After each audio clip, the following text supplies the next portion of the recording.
Então vamos lá. Boa noite a todos, sejam bem-vindos. Hoje eu havia prometido para algumas pessoas dar umas explicações sobre o negócio da escola de Frankfurt, que é objeto de tantas confusões e especialmente eu acho muito mal conhecida no pessoal conservador, direitista, etc., que condensa a sua concepção do assunto no termo marxismo cultural. O termo não é muito bom e nós vamos ver que de fato, ele não se aplica muito corretamente à realidade da escola de Frankfurt. Em geral, a ideia que existe na direita, que foi espalhada por autores mais populares, né, sobretudo através de vídeos no YouTube, é de que é uma vasta operação de demolição das instituições e dos valores morais do Ocidente para a destruição da civilização ocidental. Bom, se fosse isso, já seria muito ruim.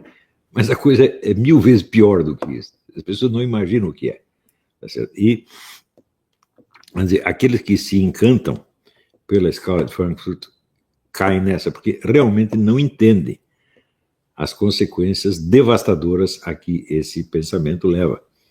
Eu creio que até alguns membros da escola de Frankfurt não percebiam direito o que estavam fazendo. Se você pega o livro do Theodor Adorno, que chama Mínima Moralia, aquilo lá é uma coleção de lugares comuns, de frases feitas, tá certo? Às vezes de uma bobagem fora do comum. Tá certo?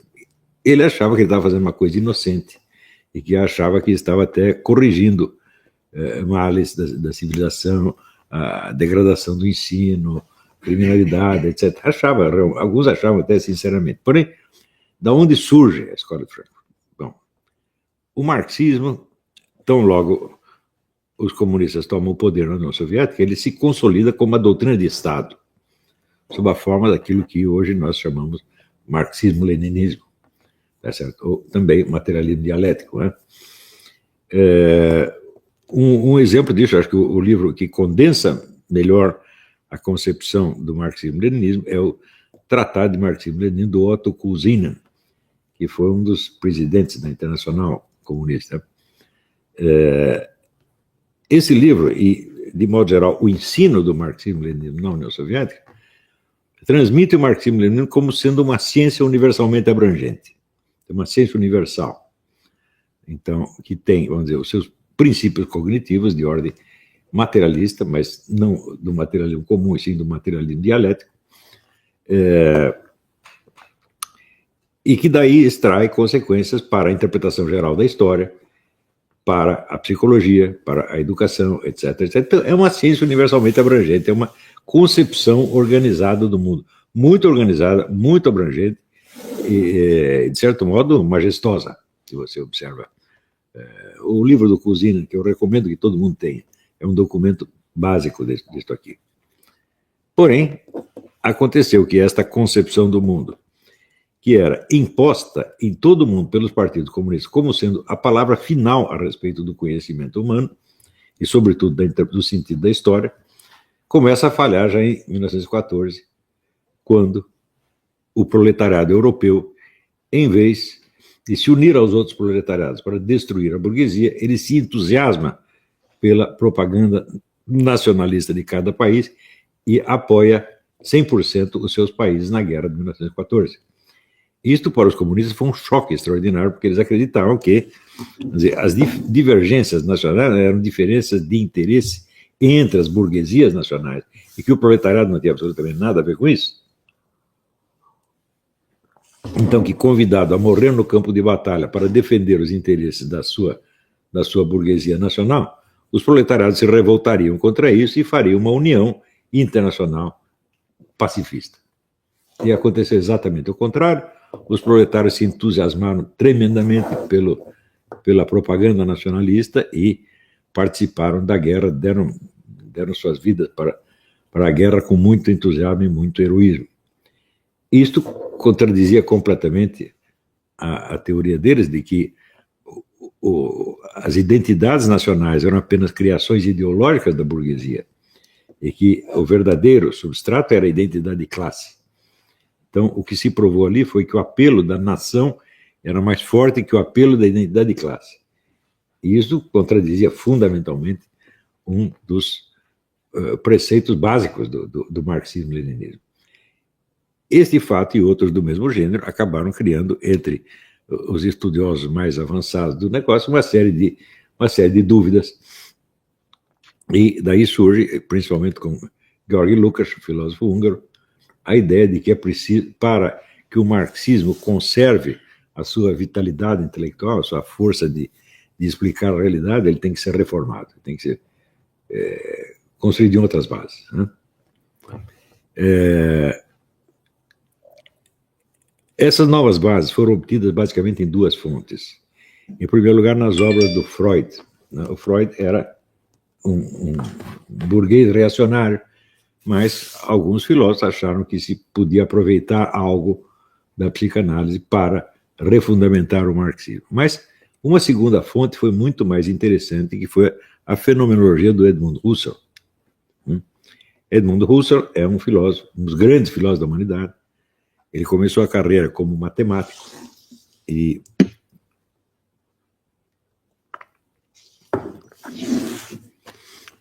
o começo da carreira dele foi uma crítica da lógica do John Stuart Mill. De modo geral, era a lógica dominante no século XIX, que explicava as leis da lógica como leis do pensamento humano. Ou seja, em última análise, as leis da lógica eram leis psicológicas, que era como o cérebro humano funcionava. E o Edmund Husserl disse, olha, isso é completamente absurdo, porque o cérebro humano, afinal de contas, não é nada mais do que um pedaço de matéria, tá certo? E as leis da lógica têm uma validade absolutamente independente de qualquer matéria e independente da fisiologia do cérebro. Ele diz, o fato de 2 mais 2 dá 4 não pode depender do seu cérebro de maneira alguma, porque com cérebro ou sem cérebro, 2 cérebros mais 2 cérebros darão 4 cérebros.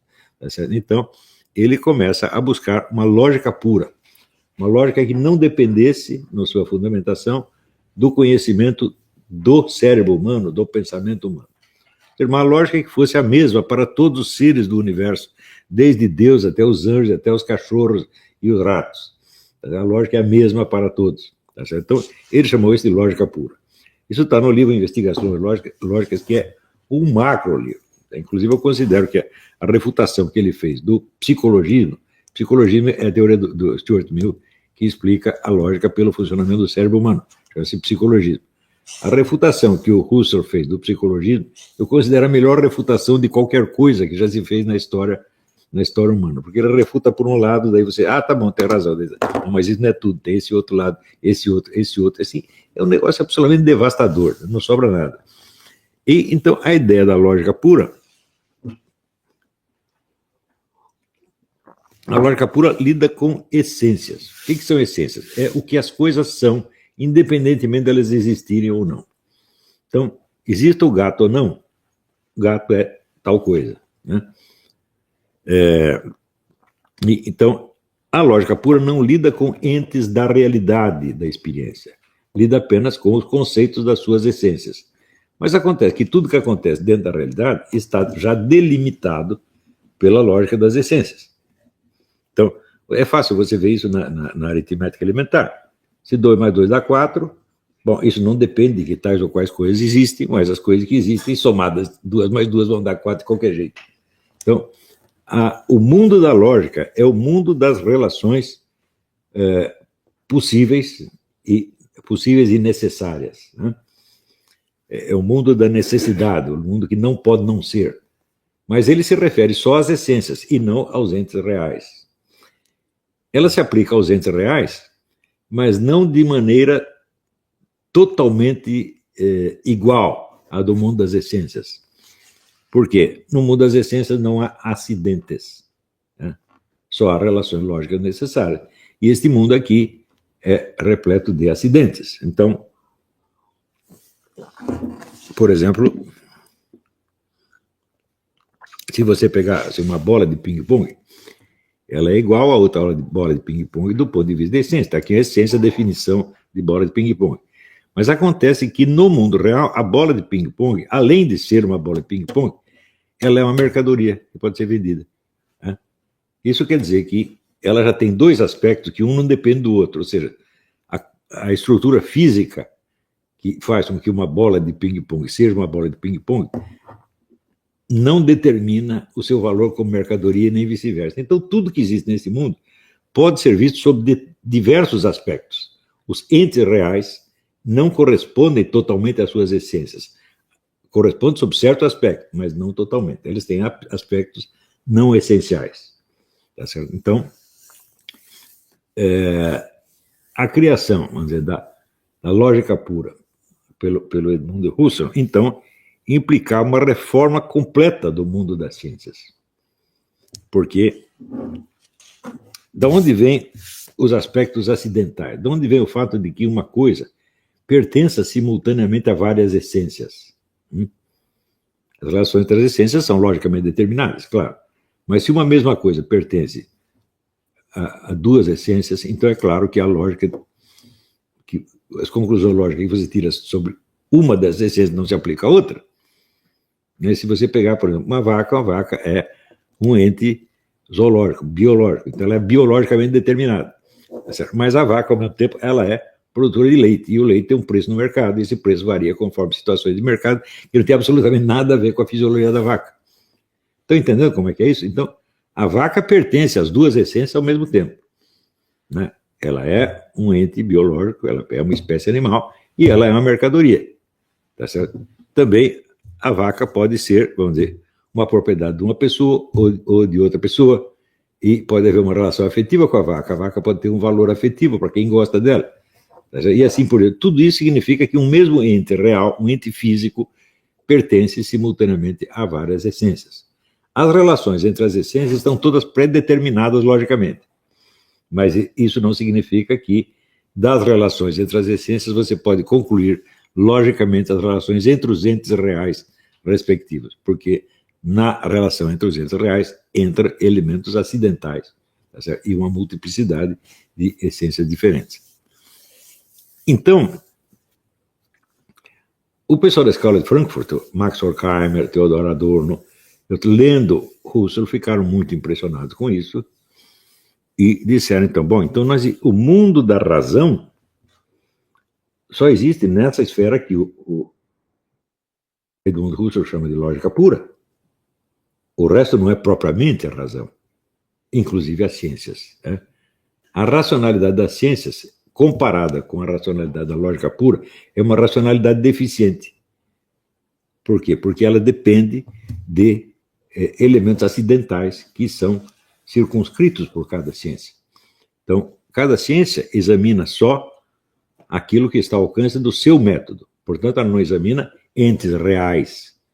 Ela não examina essências puras e também não examina entes reais. Ela examina apenas recortes lógicos em torno de cada ciência. Por exemplo, se você pegar a biologia, bom, a zoologia pode estudar a vaca apenas como ente zoológico, não como mercadoria. A economia pode estudar como mercadoria, mas não como ente biológico. Então, existe uma vaca que seja apenas fisiológica ou outra vaca que seja apenas mercadoria? Não, não existe. Então, significa que os objetos dessas duas ciências, a zoologia e a economia, eles não existem propriamente. Eles são apenas aspectos determinados pelo quê? Pelos métodos das respectivas ciências, e esses métodos, por sua vez, dependem da possibilidade de ação que o cientista e os outros seres humanos têm sobre os respectivos objetos. Ou seja, é o ser humano que determina se você vai enfocar a vaca como mercadoria ou como ente zoológico, dependendo do quê? Do interesse que você tem no trato com aquilo. Se você quer apenas criar uma vaca, como você é apenas um criador de vaca, bom, então você está interessado, né? O dono do zoológico quer criar umas vacas, então você está interessado no lado biológico. Mas se você é um comerciante de vacas, você está interessado no lado econômico. Então, isso é uma tese fundamental que praticamente inaugura a Escola de Frankfurt. Todo conhecimento científico expressa relações de poder, né? E é muito inferior à racionalidade da lógica pura. Né? Então, a crítica da Escola de Frankfurt à ciência é um negócio muito sério e devastador sob certos aspectos. Né? Então, Mas acontece que a lógica pura, a razão, tal como representada na lógica pura, não é só superior à racionalidade das várias ciências. Ela é superior a toda a existência efetiva. Porque se cada objeto pertence a várias essências e as relações entre essências já estão predeterminadas logicamente, enquanto os objetos respectivos estão sujeitos a relações acidentais, então significa que a única coisa verdadeiramente séria que tem é a razão suprema, tal como desenhada pelo Russell. E o resto é tudo um quebra-galho. Tá entendendo? Daí eles avançam para uma outra tese mais fundamental. Existe a razão suprema e existem várias espécies de razão inferiores. A das ciências, a da economia, a da prática, etc, etc, etc. Isso quer dizer que o mundo da razão ele não se opõe somente aos conhecimentos humanos, mas ele se opõe aos objetos existentes. Ou seja, nada do que existe é realmente racional. Tudo está abaixo da razão. E a única coisa realmente séria é a razão suprema, as relações entre as essências, tal como escrita pelo Russell. E eles tomam essa conclusão na mão e dizem agora o que nós podemos fazer com o tal do marxismo-leninismo. Eles eram adeptos do marxismo, eram admiradores de Marx, e eles todos já tinham decidido que a solução teria que ser materialista. Eles nunca puseram o materialismo em questão. Eles, no começo, eles tinham tido algum interesse por mística judaica, mas logo largaram e negaram tudo. Então, tem que ser só materialismo. Então, do marxismo, eles aproveitaram eminentemente o materialismo. Tá certo? Mas eles viam claramente que o materialismo, o marxismo-leninismo, não podia se sustentar em face da lógica pura do Russell. Russell tinha razão e o marxismo-leninismo, comparado com aquilo, era um nada. Mesmo porque o marxismo-leninismo pretendia captar a racionalidade do mundo real, o mundo real da história. E eles já tinham visto que qualquer racionalidade que você apreenda em qualquer coisa, seja uma vaca, seja uma bolinha de ping-pong, ou seja, a história estará sempre abaixo da razão suprema, que é a lógica pura. Então, fala, bom, o marxismo não pode ter um fundamento objetivo absoluto como ele pretende. Isso é impossível. Tá certo? Então, o único fundamento que nós podemos ter é o encaminhamento do marxismo em direção à razão suprema. Então, o marxismo não expressa a razão, mas ele pode ser uma caminhada em direção à razão. Como será essa caminhada?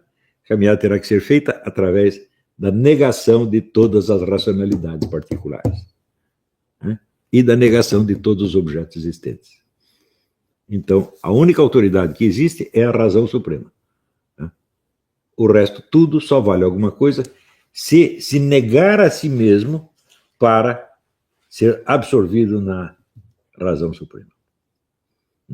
Então, isso é mais ou menos como se fosse na Índia, Shiva. Shiva é o Deus Supremo e ele destrói tudo. Tudo que chega perto dele é destruído.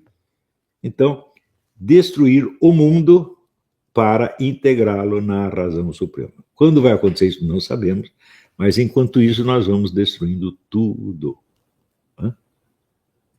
Então, o que isso tem a ver com destruição dos valores ocidentais? Nada. O valor ocidental é uma mixaria perto do que eles querem destruir, porque o certo é destruição de tudo. Inclusive as ciências inteiras. As ciências têm que ser desmoralizadas como, vamos dizer, pseudo-racionalidades baseadas apenas num jogo de poder. É o poder da classe científica que determina isso, aquilo, geralmente a classe científica servindo à burguesia. Isso é falso? Não, isso é verdadeiro. A ciência é assim mesmo, né? Mas acontece que, se você comparar isso com o cristianismo, você vai ver que nós também aceitamos uma razão suprema, a lógica pura, que é o Logos. E nós temos até o Logos encarnado, que é nosso Senhor Jesus Cristo. Isso quer dizer que o conjunto das relações possíveis entre essências é o Logos, né? O Logos governa tudo. tudo está dentro dele, né? Nele vivemos, nos movemos e somos, dizia o apóstolo, né? E nós deixamos por conta, né, do Logos Divino criar o mundo e destruí-lo quando ele quiser. E a escola de Frankfurt não. Ela se incumbe de fazer o serviço que nós cristãos atribuímos a nosso Senhor Jesus Cristo. Então, eles são os destruidores do mundo, em nome da autoridade da razão suprema. Este é o sentido da escola de Frankfurt. Evidentemente que se você retrata os frankfurtianos como apenas uns comunistas interessados em destruir o Ocidente, destruir o capitalismo, destruir as democracias, para implantar o socialismo, não, você está falando de uma pseudo-escola de Frankfurt, muito mais modesta do que aquela que existiu na realidade. Ora, a que movimento político, social, cultural está ligado a essa escola de Frankfurt? E você veja aqui, quando eles fundaram a escola de Frankfurt, era proibido aos seus membros pertencer a qualquer partido político ou organização militante. Eles queriam apenas trabalhar na área teórica, na área filosófica teórica. Então, nós não estamos aqui para fazer política, para lutar a favor disso, a favor daquilo. Nós estamos aqui para descobrir o fundamento de todo conhecimento. E eles mantiveram essa expressão, essa pretensão, até o fim. Na União Soviética, a ideia dos frankfurtianos, especialmente do Georg Lukács, não foi bem vista. Stalin mandou, não vai fazer essa bagunça aí lá na Alemanha, aqui não. E estava muito certo ele. À medida que o pensamento frankfurtiano foi avançando, ele começou a adquirir um certo relevo político. Principalmente depois que os frankfurtianos saíram da Alemanha e vieram para os Estados Unidos. Quando eles chegaram aqui, eles fizeram um estudo chamado Personalidade Autoritária, que dizia que o tipo de personalidade que a sociedade americana, a cultura americana criava, era igualzinha à personalidade nazista. Bom, empiricamente isso é falso. Porque os caras tinham saído da Alemanha fugidos. Os nazistas queriam matá-los. Chegar aqui, eles foram muito bem tratados, ganharam os melhores empregos, eram aplaudidos por todo mundo, viviam nas festinhas. Então, como é que é? Como é que você vê a mesma coisa? Não é possível que seja a mesma coisa. Mas esse estudo atraiu para eles a simpatia da chamada nova esquerda. Que naquela época estava se formando e estava ganhando espaço nas universidades, etc. Porém, é claro que, baseado na escola de Frankfurt, não há militância organizada possível, porque eles não estão lutando pelo socialismo. Eles não acreditam em nenhuma utopia real que possa ser realizada. Então, isso significa que eles, de fato, não fazem parte do movimento socialista. Eles querem destruir o movimento socialista como querem destruir o resto. Então, é muito errado. É um simplismo direitista encará-los como comunistas que estão apenas querendo esculhambar com os valores da civilização ocidental, etc. Isso acontece também, mas isso é um pedacinho da escola de Frankfurt. É um lado, assim, acidental, mais ou menos acidental da escola de Frankfurt.